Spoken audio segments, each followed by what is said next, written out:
Right, so I am reviewing the book that I've just finished, Glory Season by David Brin.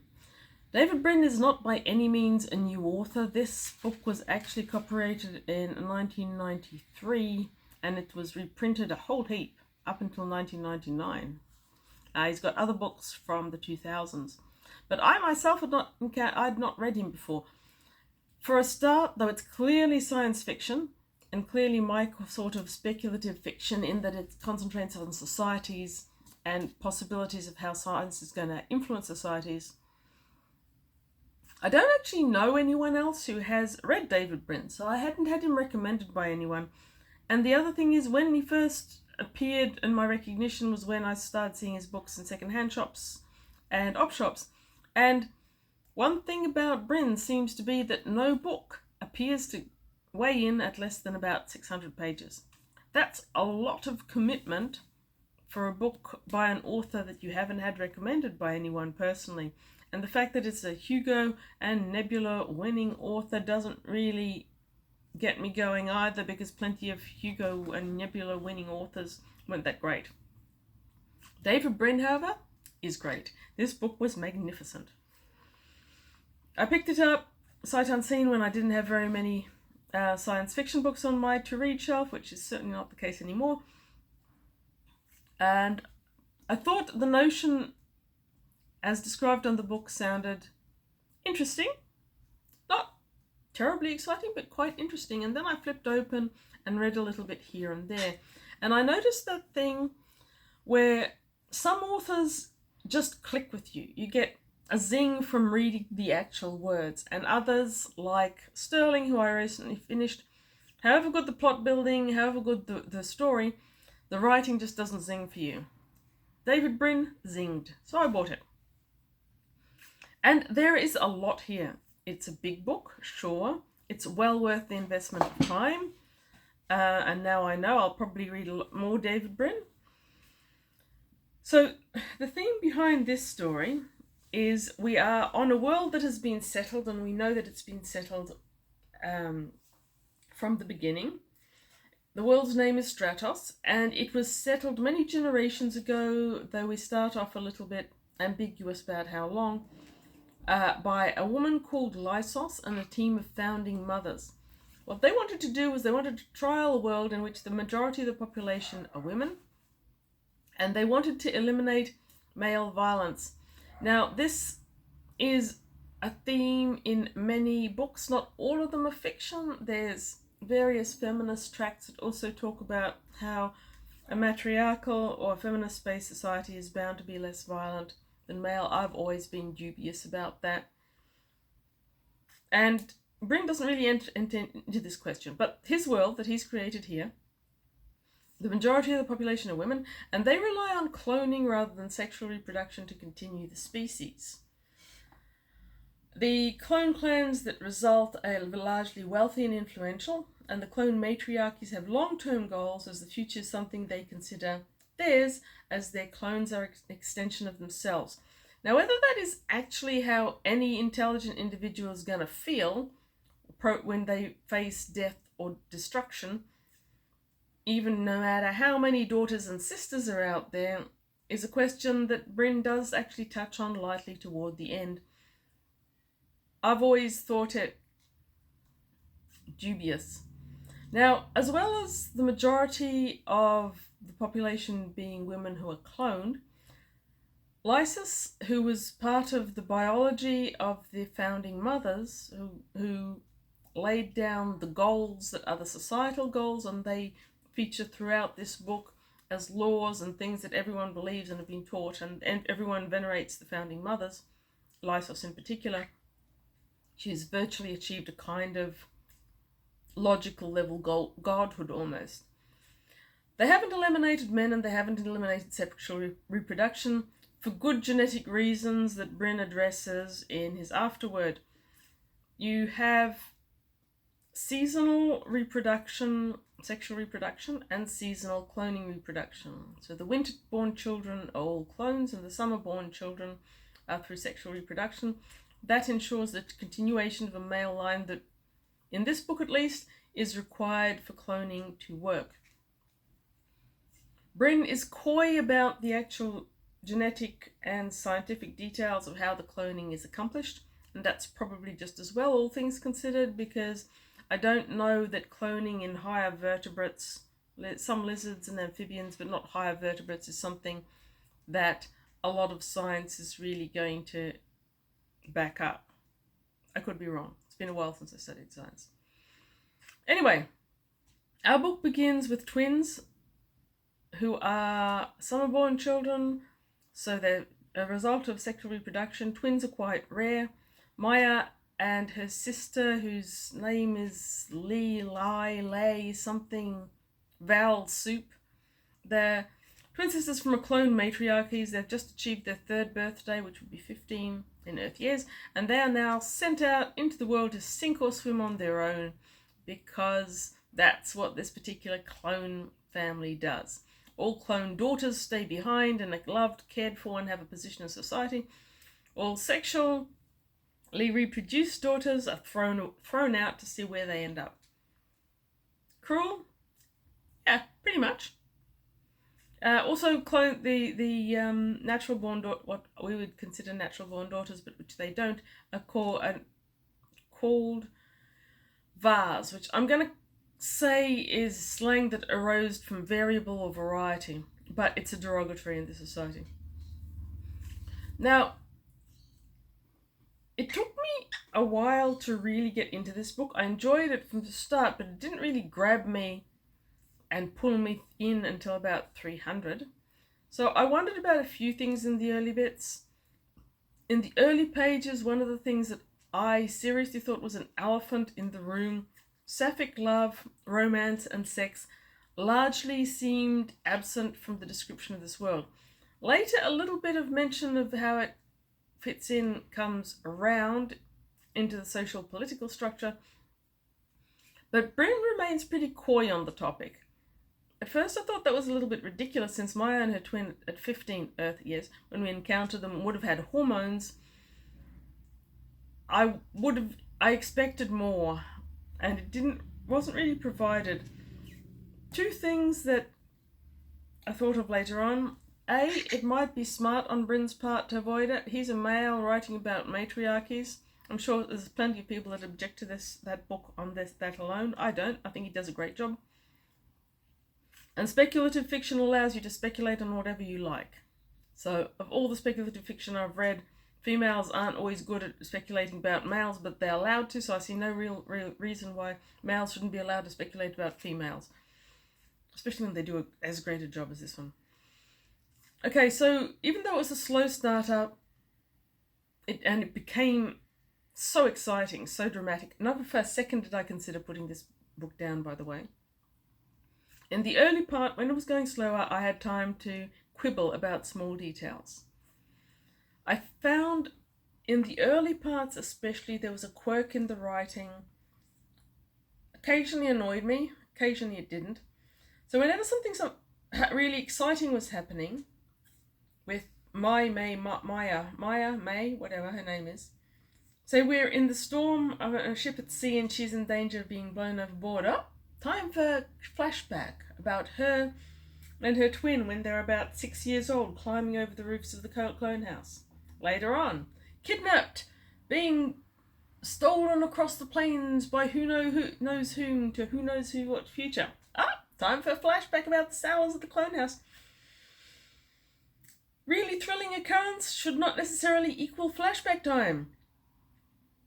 And a couple of times it annoyed me. I see what Bryn was doing there, though, in hindsight. Because we start with the twins, Mai and Val Soup. At 15, he needed to establish their background and their relationship to each other, and flashbacks were how he did it. However, yes, now, about the second twin.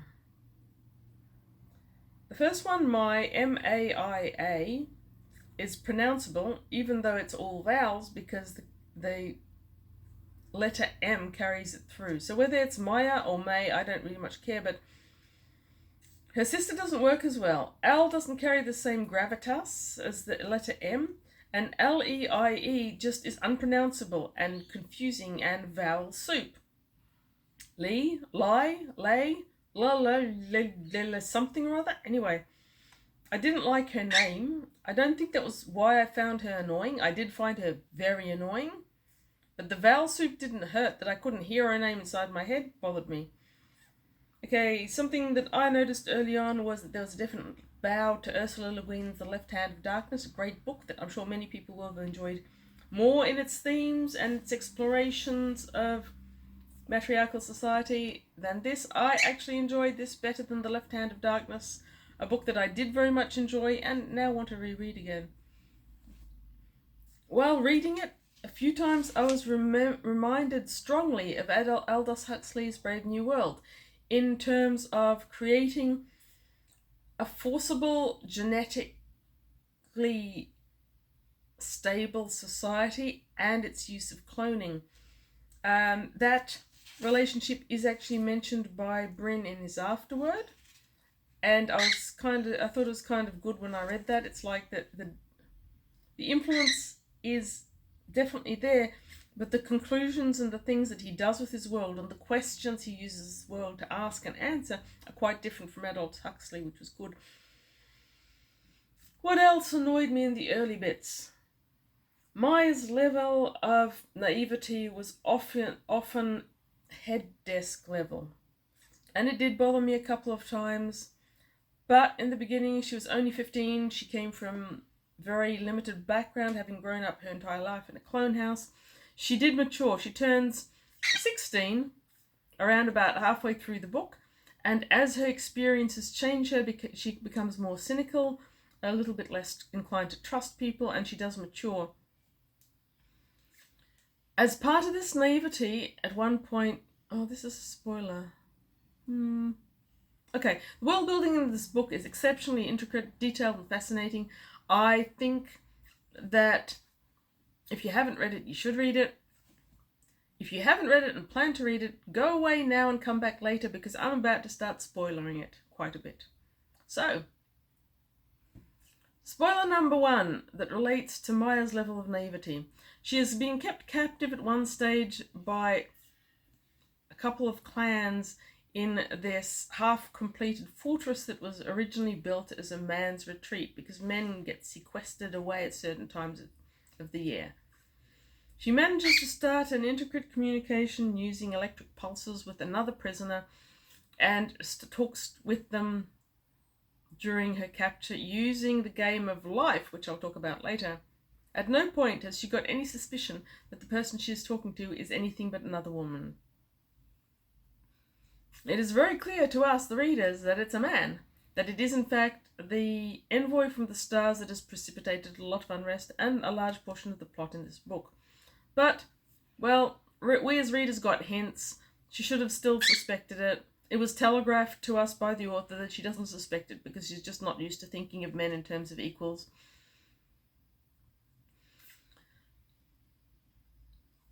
Another thing about this book that slowly creeps up on you is the fact that the founding mothers did a lot of genetic modification. It's never really spelled out in the beginning, but early on when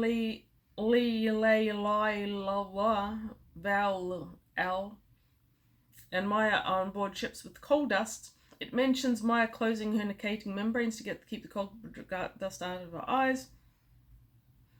This is clearly not something that humans have, and most vertebrates don't have indicating membranes, some do.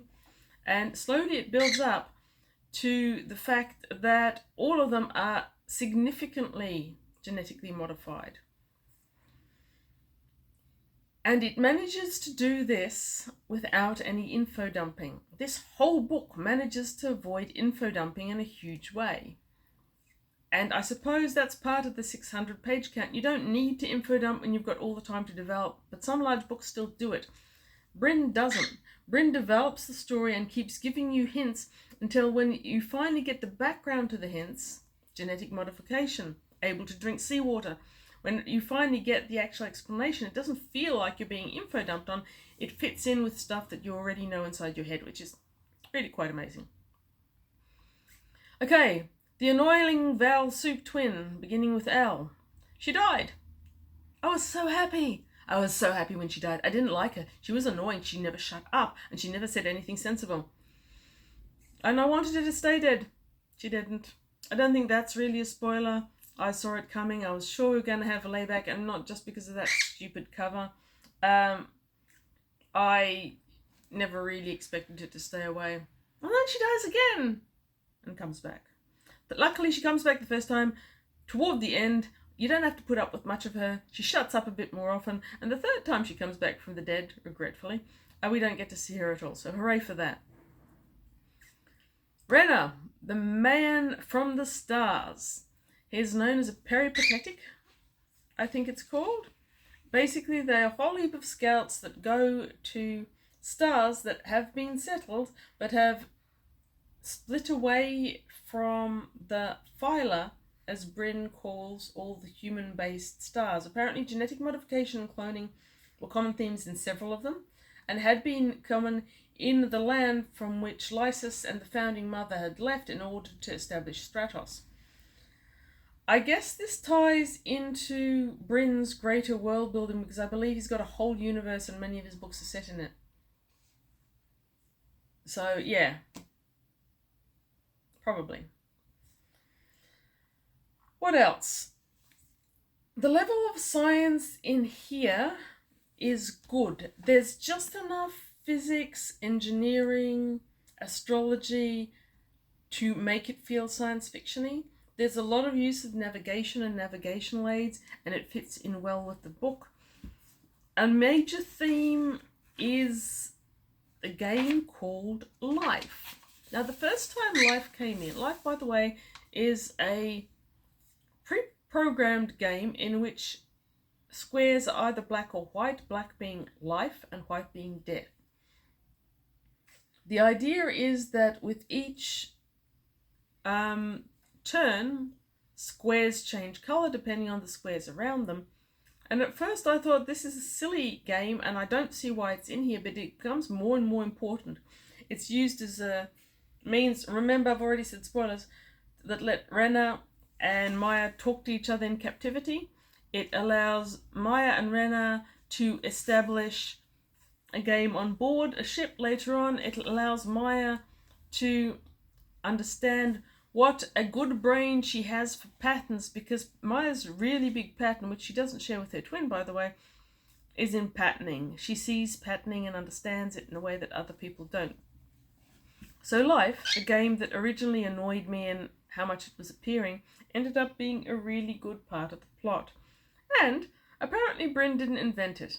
In the afterword, he tells us about it. It's a game of cellular automata, which its inventors named Life, and which he imported into Stratonian society for whatever the reasons it worked well. It was originally designed by Conway and Co. back in the 60s and described in excellent books of Martin Gardner. He also says that the plot and the story are given precedence over the accuracy of the game. So the afterword is short and sweet. I really enjoyed that as terms of summing up, because the ending in many ways, I think for many people the ending will not be terribly satisfying. I thought it was excellent. I really did. In it Maya comes full circle. In the first part of the book, she and her twin are walking out of the clone house in which they grew up, away from the matriarchal clan, which will no longer support them now that they've reached the age of 15. And at that stage, their goal is the same goal that any young Var or variant on the world of Stratos is, to go away, establish enough money to be able to start their own little clone factory and establish a house. And they do that by finding their niche. It's integral to Stratos society that every person has a niche, something that they're good at, and once they find that niche and they work hard, they can flourish.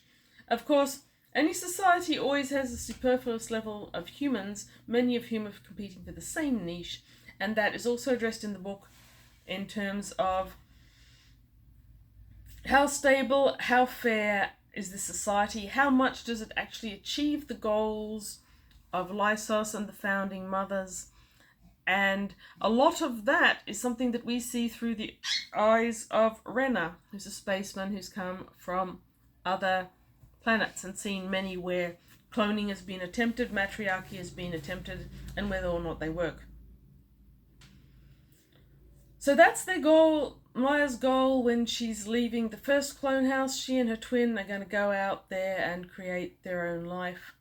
At the end, once again, she walks out of a house. It's a clone house in which she's been kept captive, but she's now leaving. And she's going off into the world without her twin this time, all on her own, to make her own way. And the real ending, the real summary here, is how much maturity she's gained from all this experience, and how much she knows who she is, what she wants, what she isn't willing and is not willing to do or to put up with in the world.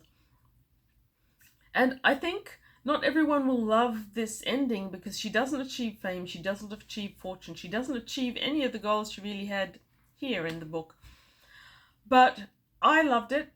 I love the fact that it's an ending that opens up horizons rather than having her arrive at a set goal of a job or a family or a love affair or a house.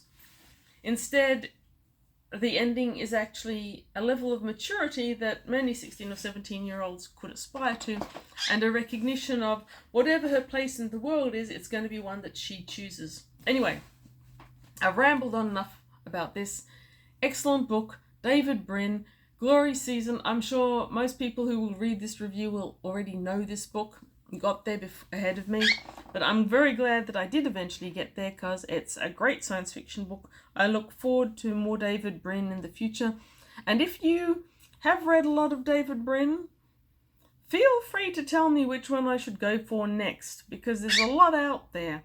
I like standalones rather than never-ending series, but if you think there's one I should particularly read after Glory Season, do by all means let me know what it is, and no bird, you can't chew the book.